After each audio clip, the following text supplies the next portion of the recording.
Bonjour, je m'appelle Olivier Thuillard et je suis cofondateur de la société Bot Design.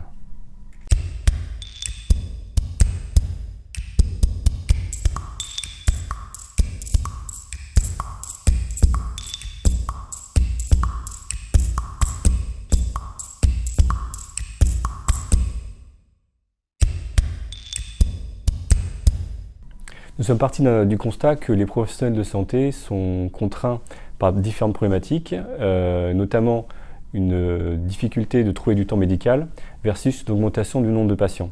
D'où le fait d'avoir créé une solution pour eux qui va leur permettre à la fois de gérer du temps, mais également aussi pour les patients d'avoir accès à des informations en 24 heures sur 24 et 7 jours sur 7.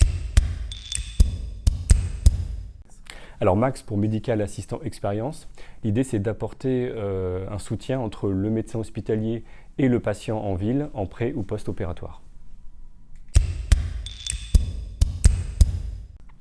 Alors aujourd'hui nous avons ciblé 3 usages majeurs.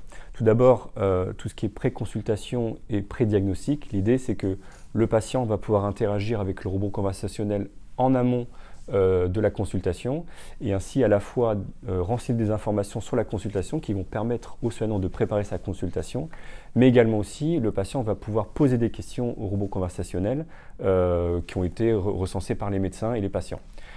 Ça, c'est un premier temps. Ensuite vient le temps de la consultation en tant que telle. Et là, nos outils dans Max, nos outils de messagerie instantanée et de solutions comme un Skype sécurisé, une VoIP sécurisée en données de santé, vont permettre aux soignants et aux patients d'interagir.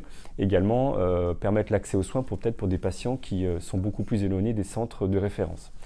Et enfin aussi, un dernier contenu qui est une bibliothèque de contenu. L'idée, c'est à la fin des fins d'éducation thérapeutique, des contenus qui ont été choisis et ciblés par le corps médical sont en accès libre pour les patients en 24/7 pour qu'ils puissent les consulter dès qu'ils le souhaitent.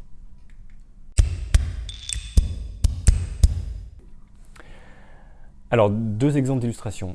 Notamment, le premier, ça va être le cas d'usage de l'anesthésie obstétrique.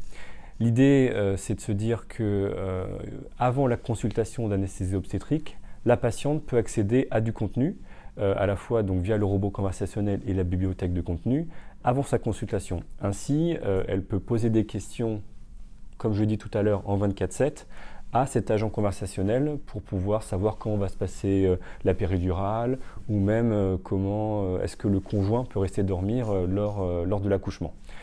Également aussi, le chatbot va faire son rôle de pré-diagnostic ou en tout cas pré-renseignements médicaux. L'idée, c'est que le chatbot va poser des questions à la patiente sur ses habitudes, ses allergies éventuelles, sa prise de poids pendant la grossesse, etc. Et toutes ces questions vont permettre au soignant de préparer la consultation en amont. Il va pouvoir consulter tous les résultats dans Max et ainsi avoir une idée bien précise de l'état de santé de la patiente avant la consultation. Cela permet globalement que la patiente arrive à la consultation avec beaucoup plus d'informations que le médecin aura pu lui restituer en 15 minutes. Et également, le soignant, lui, a un niveau d'information beaucoup plus précis sur sa patiente et ainsi va pouvoir optimiser son temps lors de la consultation sur cette patiente bien précise. Un deuxième cas d'usage, c'est le cas du suivi de réhabilitation cardiaque après un syndrome coronarien aigu. Actuellement, ce suivi d'activité physique est réalisé à l'hôpital. L'idée, c'est de se dire que les patients peuvent accéder, en tout cas faire ce suivi cardiaque, même après à domicile, lorsque l'équipe médicale n'est plus présente. C'est là qu'intervient donc le robot conversationnel qui va accompagner le patient sur son activité physique à domicile. Également aussi, l'ensemble est monitoré par des capteurs de suivi de mètres, de suivi de fréquence cardiaque, etc. Donc le robot conversationnel accède à des informations qualitatives, mais aussi quantitatives sur ces différents objets connectés. L'ensemble de ces éléments vont ensuite remonter à l'équipe médicale qui va pouvoir suivre l'activité physique de ce patient à domicile. Et ensuite, comme je l'évoquais tout à l'heure, il y a cette possibilité d'interagir de manière instantanée, soit par messagerie instantanée ou par solution de VoIP, donc de Skype sécurisé en données de santé, où le patient et le soignant peuvent interagir en temps réel. Également aussi, lors de cette interaction, le patient va pouvoir transmettre des éléments de photos, telles photos de plaie ou photos ou autres. Ainsi, le médecin accède à ces contenus-là. Également aussi, on a poussé le cas d'usage à ce que le médecin puisse transmettre une ordonnance sécurisée via ces outils sécurisés en données de santé.